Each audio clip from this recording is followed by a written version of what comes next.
legalizefreedom.com. Why are we here? Where do we come from? Where are we going? From the nature of reality to the future of humanity. Listen without limits. Unchain your brain. Change your thinking. Change your life.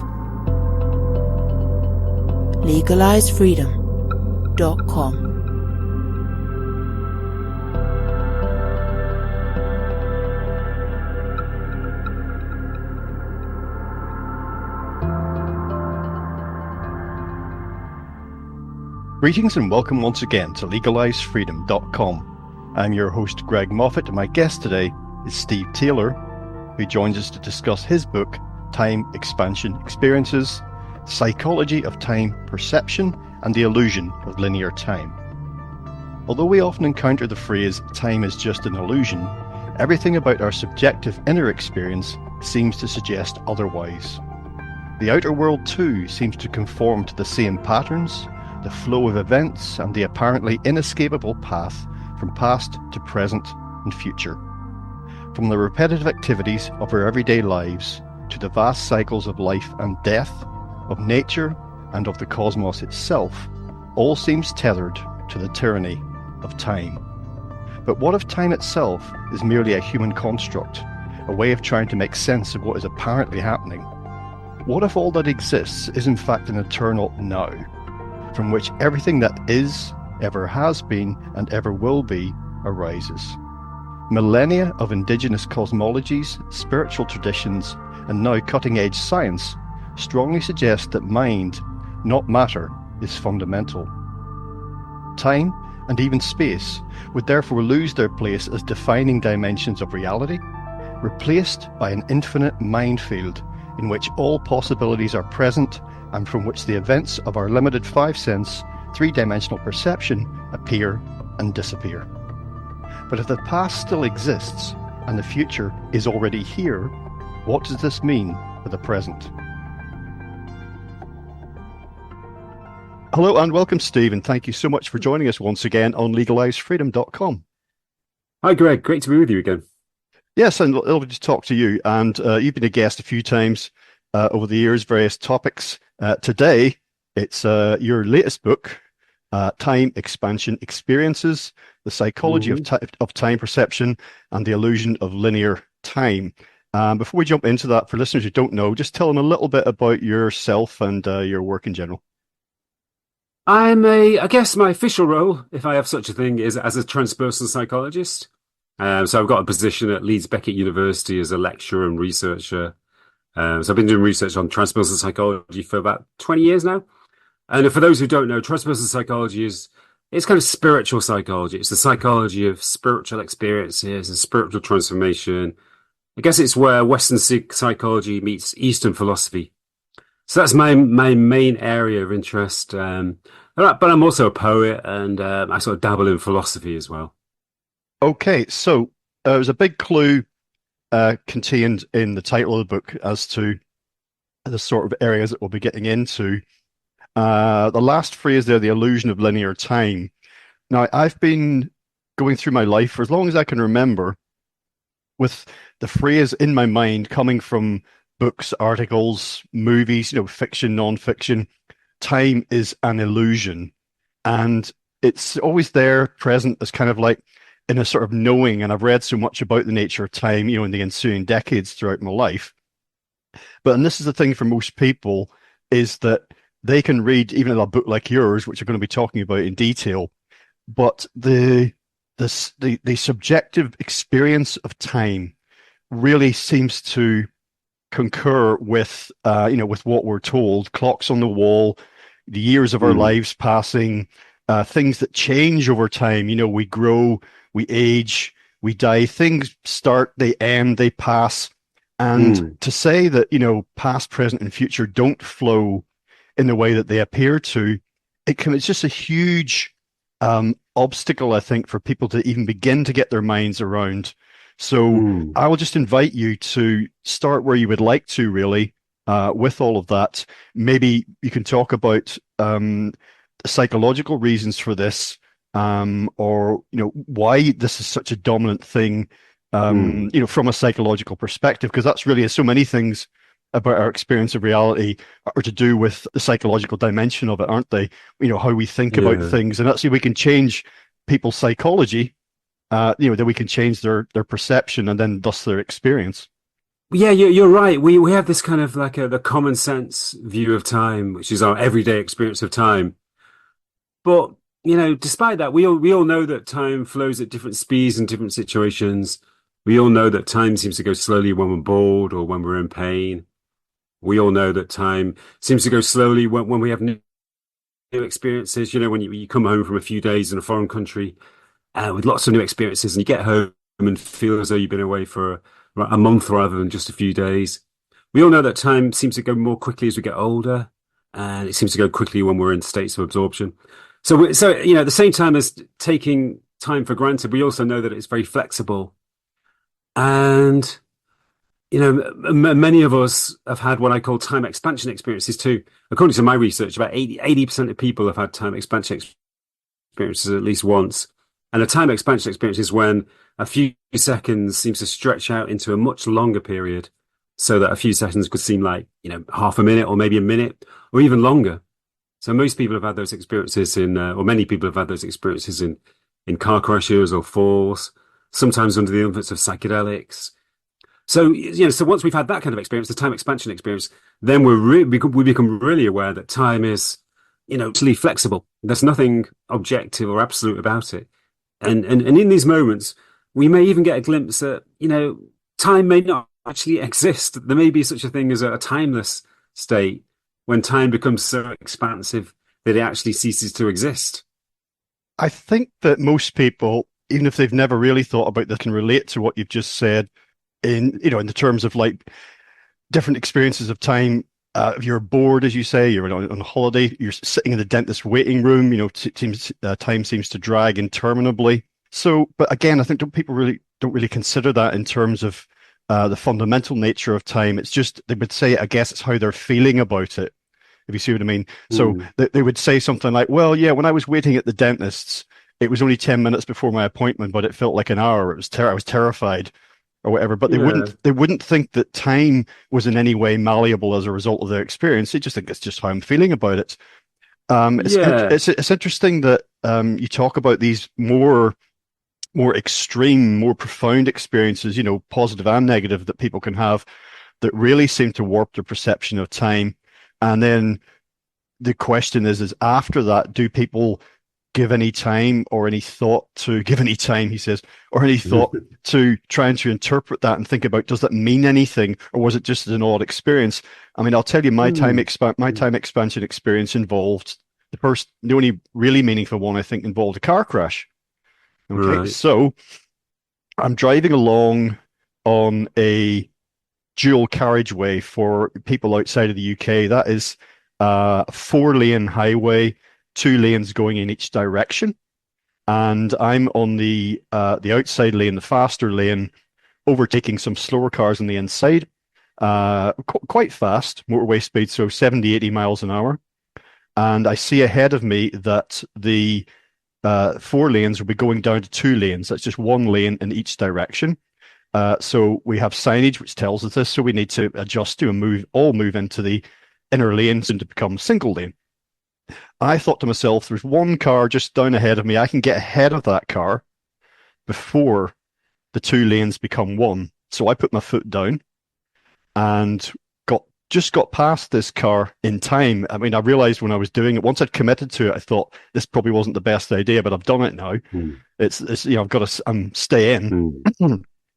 Unbeknownst to me, there was a patch of oil just on the road as the 2 lanes became 1. Right. I skidded on that, lost control of the car. The car spun round. I don't know how many times. It felt like about a dozen, probably not as many as that. And the car went diagonally as it was spinning across the road into the oncoming traffic from the other direction. Oh, no. I hit a car coming the other way. It would have been going 70 or 80 miles an hour. But it was a glancing blow, and I then kept going right off the edge of the road, through a fence and into a field of crops, where my car bogged down and came to a halt. Mm. Good news is I was completely unhurt, but Wow. my experience of that was uncanny. Mm. Everything slowed down so much. I remember hearing myself going, no, no, as the car started to turn and spin. The next thing I Mm. knew was going round and round and round. And each time it went round, I was able to look, I could see the faces of the people in the car that had been Yeah. behind me, who I was now facing. I kept going round. I could see the cars coming the other way. And then as I moved across the road, I knew what I Mm. remember thinking to myself, I'm going to hit this car. There's nothing I can do about it. I saw the driver of the other car, a guy on his own. I remember thinking, that's a Ford Mm. Granada. That's a Ford Granada Ghia. I said, I wonder if it's the X. Wow. I wonder if it's the X model with all the extra equipment and the leather seats. And then bang, and I kept going. And it's like, here's a wooden fence. Now I'm going to go through this. The car will just smash through this. It's not metal. It'll be okay.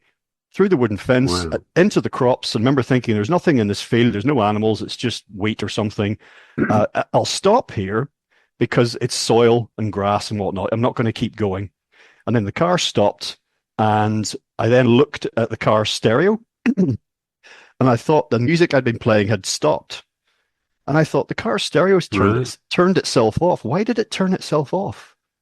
And then Mm. I realized what had happened. I looked down at my legs, and everything was intact. I touched my torso, I stretched my Mm. arms out, I looked at my hands and my arms, and I thought, do I feel any pain? And I don't feel any pain. I looked in the rear view mirror, everything appeared normal about my head and face. I looked around the cabin of the car, there was no obvious damage, it was all on the outside of the car. Then I thought, Mm. oh, I should get out and go and see what's happened. And all of that felt like it was happening in roughly the time it's taken me to tell you about this. But Right. the whole thing must have been 7 or 8 seconds. So there you Mm. go. That's to give people an idea of what we're talking about. Yeah. Wow. Yeah. So I had a similar experience as I write at the start of the book. That was what inspired the book, or it was what inspired my research, which led to the book. So yeah, I mean, I won't describe mine, but it was very similar to yours, and I had that same sense of kind of almost like a kind of detached well-being, a feeling of calmness, and yeah, like a sort of commentary on the situation. Yeah, and I remember very vividly. Well, I was spinning around in the middle lane of the motorway, and I remember looking behind me and seeing the faces of the drivers of the other cars. I could see the startled expressions on the faces. And then I thought, oh, this is serious. There was a voice in my head saying, okay, this is going to be serious. This could be a life-threatening situation. You could end up with serious injuries. But I was thinking, can I do anything about this? I tried the handbrake. I tried to jolt the steering wheel to the left. So I went through all these kind of methodical series of actions, and all in a mood of calm detachment. And then suddenly we crashed into the barrier on the hard shoulder. And then it was as if everything went back to normal. Time seemed to switch back to a normal speed. And I mean, I would describe it as an altered state of consciousness. And as soon as we hit the barrier, then the altered state of consciousness ended. Yeah, and I must admit that it's a sort of experience that you'd expect. If someone listening to your eye who's never had an experience with that would be thinking that you would have your fingernails embedded in the steering wheel and Yeah, you would be screaming with your eyes bulging out, but it wasn't like that at all. Yeah. no. Yeah, it's very, so that is a strange thing about these experiences.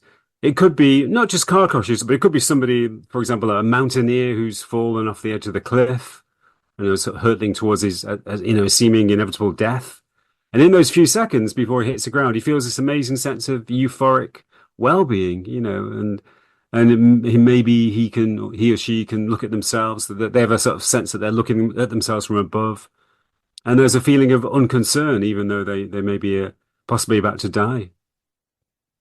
Yeah, and there's the way I like to put it to explain the idea. You talked about taking action in or trying to take action, to ameliorate the effects of your accident, which may or may not have had any effect. But the fact was that you felt you had time to do that. Mm, In a lot of the other experiences that you document, like, even more extreme, people, as you say, potentially falling to their death, or alternatively, a positive dimension of this, which often extreme, or just not extreme sports people, but sports people and people of very high physical performance um, tasks report sort of being in this zone where they feel that mm, the time slows down for them and enables them to achieve more. I give the example of in the film The Matrix, Hmm. where Neo, you've probably seen it, most people will have. Yeah. Neo and some of the other characters are able to manipulate the flow of time. So in that scene on the rooftop where Neo is able to dodge the bullets, he's basically able to manipulate. He slows time down so much that he can easily sidestep a bullet. You know, the bullet's Yeah. just cruising towards him. So that, if you can imagine that, folks, if you haven't had an experience like this, imagine being able to do that. You know, Yeah. Yeah. There's actually an experience in my book which is similar to that, a real life experience. This was a woman, an American woman whose house was, two burglars tried to break into her house, and she went out into the balcony and pointed a replica gun at them, and they pulled out a real gun and started to shoot at her.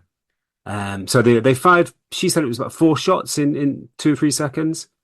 But within that short space of time, she also, she had this whole series of complex thoughts. She remembered seeing a film a while ago where somebody said, if ever you're shot at, the first thing to do is just dive to the ground.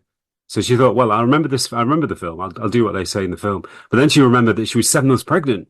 She thought, well, oh dear, I can't just dive to the ground. I need to dive in such a way that I don't harm my baby. So she had to consider how she was going to dive to the ground. But yeah, all this complex series of thoughts and movements as well, with her diving to the ground in the right way, they all went through her mind in the space of 2, 3 seconds. But she estimated that it seemed like her, it seemed more like 30 seconds. yeah, yeah. I mean, there's so many amazing stories in the book, almost like an embarrassment of them. I'm sure you had so many more than you were able to include in your Oh research. yeah, Well, maybe we should flesh out the common perception of time. Maybe say something about the 4 laws of psychological time, just as a kind of memory jog for people as to common experiences that we have with time. For example, it going slower when you're bored, or seeming to go faster when you're having, new experiences. yeah. I just devised these basic 4 laws that explain human beings' normal experience of time and the kind of mild variations that we experience. So these are just the mild variations as opposed to the extreme variations in time expansion experiences. And the first one is simply that time goes quickly as we get older. And that seems to be a common human experience. There was a survey a while ago that showed that 70% of people feel that Christmas is coming around faster every year. And interestingly, they did the same survey to people in Iraq, and they said that Ramadan seems to come around more quickly every year as well. So it seems to be a universal human experience.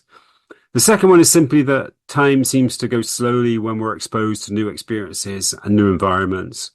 Or inversely, time seems to go quickly when we're living according to familiar routines, surrounded by familiarity. The third one is that time seems to go quickly in states of absorption, or inversely, time goes slowly in states of non-absorption, like boredom or pain. So generally, all negative experiences or negative states of mind make time go slowly. And finally, the fourth law, this moves us into the realm of time expansion and time cessation. The fourth law, it's quite complex, but I can't remember the exact word, but it's something along the lines of time goes slowly in extreme altered states of consciousness when our normal self boundary fades away, something like that.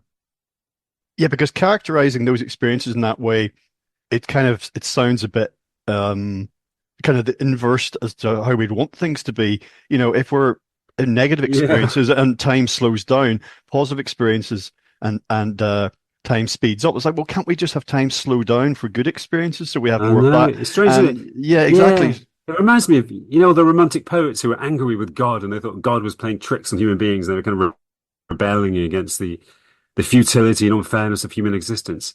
It is a bit like that with these laws of psychological time, because positive experiences go by quickly, negative experiences stretch themselves out and last, much longer than or seem to last much longer than they do according to clock time. But something we'll get to towards the end of our talk is actually there is, as you mentioned, there are techniques, ways, based in experiences, spontaneous experiences that people have had to begin to try and alter the balance of our experience of time by engaging with life differently, so that you can Yeah. expand time, but it's a positive effect. Um, Before we get to that, however, I mentioned going through life with this time as an illusion sort of phrase hanging around in the back of my mind and thinking, well, yeah, but so what? I remember reading a startling comment many, many years ago in a book or article, and it was something along the lines of, we only die because we expect to. Now, as much as I don't really see how that works, it speaks to a similar kind of thing that we come into this world as young children. If we have normal sorts of upbringing in whatever sort of society, and we see the world in a certain way as little children, and we experience time in a certain way, and everything is new at first, and it becomes less and less new. We become more accustomed to things, and so time seems to speed up. Everybody can think about their childhood summers and how you thought they went on forever. I remember being on school holidays and thinking, "Oh, 10 weeks! I've just had about enough of this now." You know, if somebody said to me, "Would you like, would you like 10 weeks off?" They're going, "Hell yeah!" Especially if it's paid. But so we're all so conditioned by the culture and society, and not perfectly well-meaning, just all the other family and friends, that our parents who raise us. Where everyone has the same, more or less everyone has the same experience and expectations of time. I think that's what it really is. And other things in life too. So we all self-perpetuate this thing. I've people telling me now in the run-up to Christmas, we're recording this today, and people day in, day out, Christmas has come around quickly this year. And of course, with all the reading I've done, we'll think, well, has it? That's certainly how you feel about it.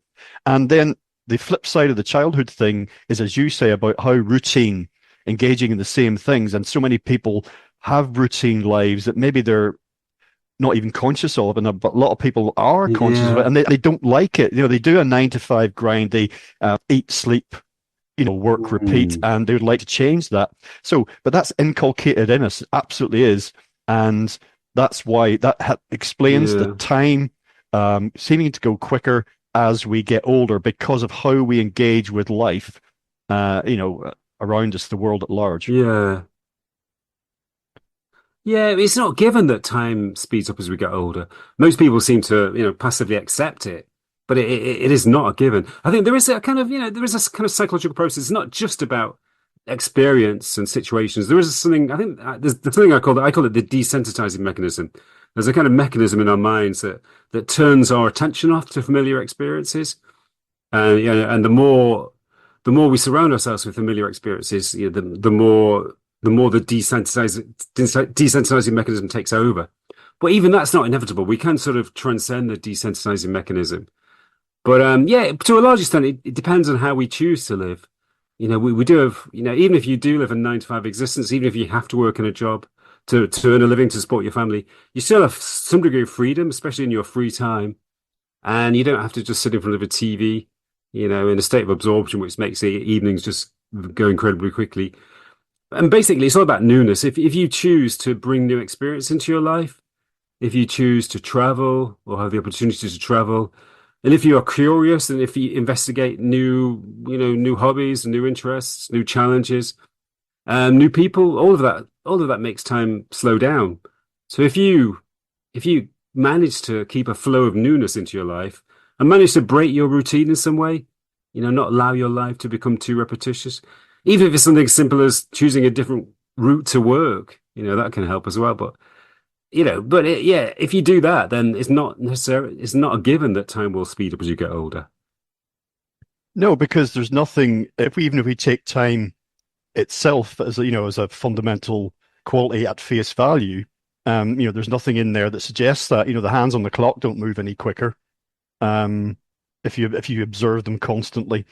So even at a conventional view of reality with time and space as fundamental, there's nothing in there that suggests that. I mean, there's other experiences that related to the the sports person's experience when they're in the zone that I think quite a few people have probably experienced and will have read about if they haven't experienced it themselves. And this is something that's open to anybody, and it's kind of like a positive version of what you and I experienced in our car crashes. Luckily, we both walked away.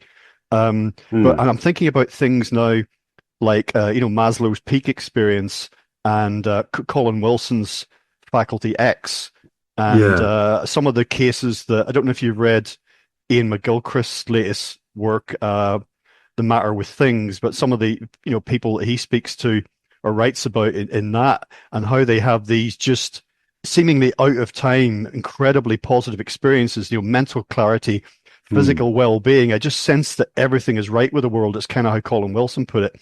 And Yeah. I think quite a few people have these moments, and then again, maybe don't think, what was that? And more importantly, as far as Maslow and Colin Wilson were concerned, can I cultivate that? What was it within my Yeah. mind that what triggered that? How did it occur? Because sometimes they can be apparently spontaneous. That's right. Yeah. I think some people do, they do have these kind of experiences and they think, wow, what happened there? That was something really special about that. I want to go back there.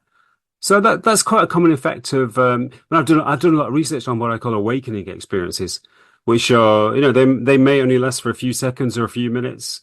But yeah, there are moments of harmony and a feeling of connection to the world, a feeling that all your problems are trivial, and seem to dissolve away. And when people have those experiences, even if the experience itself vanishes, they leave something behind. And there's a sense that, the world is a slightly different place. There's a feeling of optimism, of greater optimism, greater trust, but also a feeling of, wow, that place is there. I know that I can get back there. I want to get back there. So it's not common for people to start to investigate systems of self-development, spiritual practices and paths, just because they know that, they have an intuitive sense that they can cultivate that state of mind. And, and spiritual practices and paths, they represent one way of doing it. I think that, oddly enough, at the back of all this is the idea of consciousness being fundamental in reality, of mind, underlying matter and kind of not the other way round. I mean, that's, Mm. such a huge subject. We'll touch upon that for sure, but that's a whole conversation in itself. But if we think about mind affecting matter in terms of our psychology and our emotions and our body and our experience of life, we can all think of people who look uncannily young and fit for their age, but equally we can think of people who appear very, debilitated and withered for their age. Oh, I can't believe that guy's only Mm. 50 years old. He looks 75, that type of thing. And Mm. I see, in my experience anyway, a correlation here quite often between people's attitude to life. For attitude to life, in air quotes, I mean how they would regard time. They probably never thought about it in those terms. But maybe No. they are engaged in routine. Maybe they do feel life's a bit of a treadmill. Maybe they're not having new experiences because there's a reason why some people go to McDonald's for a burger every day because it's the Mm. familiar, isn't it? Well, I know what I like and I just get this because I know it works. Yeah. So that then physically has effects. There's no question about it. And I think that's when Yeah. it gives credence to the idea of matter emanating from mind and not the other way around. If you have a Mm. certain state of mind, and then the outward appearance, physically can change. Not in all cases, of course. Mm. There's probably some very depressed people who look physically very fit for their age. Yeah. But do you understand what I'm getting at? It definitely, Yeah. as within, so without. Steve, I guess is what I'm trying to say. Yeah. I guess it relates to things like the placebo effect, the sort of power of mind over matter, Definitely, yeah, psychosomatic illnesses. yeah. Yeah. But I think generally, in relation to time, many people feel oppressed by time. They feel that time is running away, that they don't have enough of it. They feel pressurized by deadlines. And I think that feeling of being pressurized by time, or the feeling that time is an enemy and time is controlling your life, I think that sort of and that oppresses people. It makes them feel downtrodden. But as soon as you feel that, as soon as you realize that time is a construct and it's flexible, and you do have some degree of control over it, then you start to gain a sense of freedom from time. The sense that time is not an enemy, and you can actually transcend it. So there's something very liberating about that. Now, there's a number of other ways apart from car crashes or Maslow's peak experience type things that people can undergo that lead them to, perhaps question the nature of reality regarding time itself. And these are covered extensively in your book as well, and you've written about these in other areas. And two of the main ones really are they're all altered states of consciousness Mm. ultimately, and there are those, for example, which are achieved through ingestion of some kind of drug, for example, something put into your system that has a, physiological, neurological effect that can warp the conventional experience of time. Psychedelics, often people will have those sorts of drug experiences, good, bad, and everything in between, and just talk about how things were different. The whole of reality was different, but particularly their experience of time. So there's that, and there's also the other altered states of consciousness that are to do with life and death itself, really. I'm thinking of out-of-body experiences, non-drug induced ones. And of course, people who have near-death experiences and things, they near-death experiences are so interesting because of what they suggest on multiple levels about the nature of life and death itself and the fundamentals of reality. But what it says about time is just simply fascinating. And I think one of the best things I've ever read, a self-authored account of a near-death experience, is that of David Ditchfield, who I interviewed and you feature in the book. Oh, right. So, perhaps you can pick up something about, the psychedelic experience and the out-of-body or near-death experience, because most people in their lifetime may have some kind of experience like that, but it may not be possible for them to report back. Most people don't do psychedelic drugs. Most people who have near-death experiences, less so than it used to be, but they don't talk about them.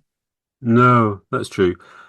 I mean, the interesting thing about drugs is that not all drugs make time pass slowly. A lot of drugs have the opposite effect, like opiates, for example, and alcohol tend to make time pass very quickly. Cocaine usually makes time pass very quickly. But psychedelics have the opposite effect. They stretch time. There are many reports of people who've had sort of ingested DMT or ayahuasca or LSD, and they feel that a few minutes stretches into hours, or a few seconds may seem like days. And it's fascinating. I think one of the reasons for that is that when we take psychedelics, our perception becomes very, very open, very intense, very, very vivid. So we're taking an incredible amount of perceptual material, and since time is strongly related to information processing. The more information you process, the slower time goes. So when you're processing a massive cascade of overwhelming information under the influence of psychedelics, then it stretches time with all the information. But I think the most important thing about psychedelics is that they can create a state of ego dissolution, and that ego dissolution always leads to a massive expansion of time, even a cessation of time. I think that's related to the bound. I say in the book that the perception of time is related to the boundaries of the ego. It's created by the boundaries of the ego, and the stronger our ego boundaries are, the faster time seems to pass. But that's probably incidentally why alcohol makes time pass very quickly, because it kind of strengthens the ego. But psychedelics have the opposite effect. They dissolve the ego, and therefore they can take us into a timeless realm. I think going on to near-death experiences, they have a similar effect. Near-death experiences are powerful mystical experiences in which the normal ego dissolves away. And a near-death experience may only last for a few seconds in real time, but in a person's subjective awareness, they can last for hours, even days. And it may not be a question of time expanding so much as time ceasing to exist at all.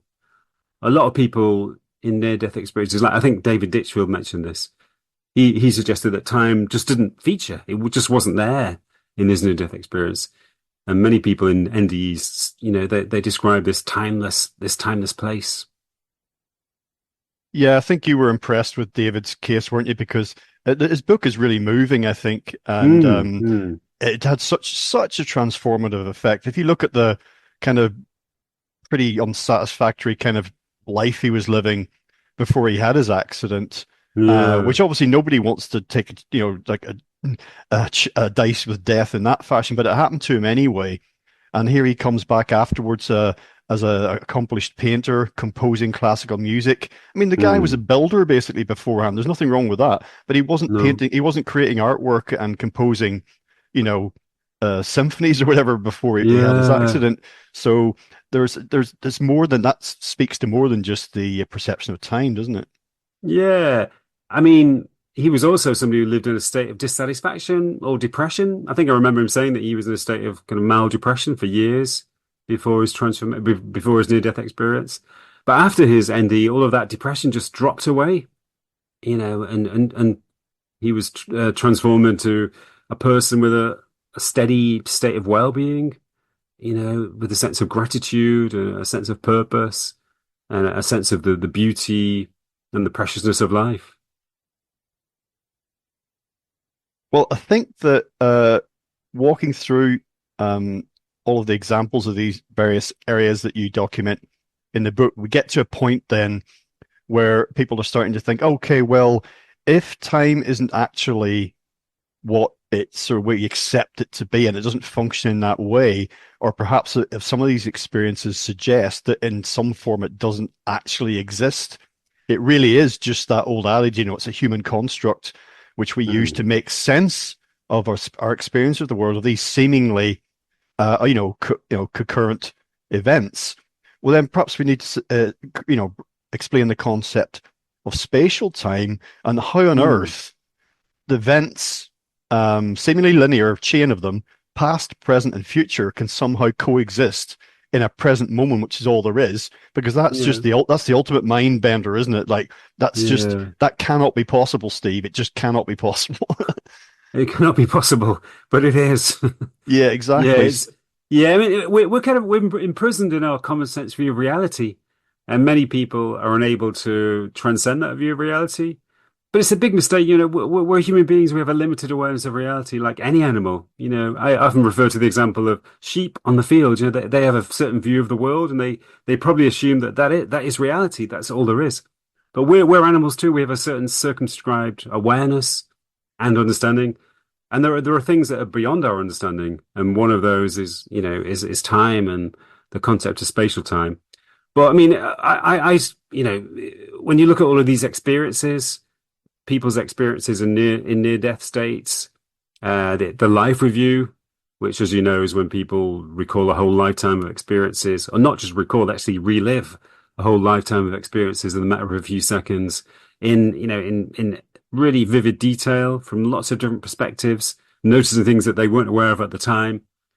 So when you consider the life review, near-death experiences, and also precognition, then you take into account some findings from science, from physics, like Einstein's block universe, findings of quantum physics. Then you have to arrive at this idea that time is spatial, that linear time does not really exist. In reality, as you say, the past still exists, the future already exists, and they're both in a panoramic state along with the present. That concludes part 1 of our interview. Part 2 will be available soon in the subscribers area at legalizefreedom.com. legalizefreedom.com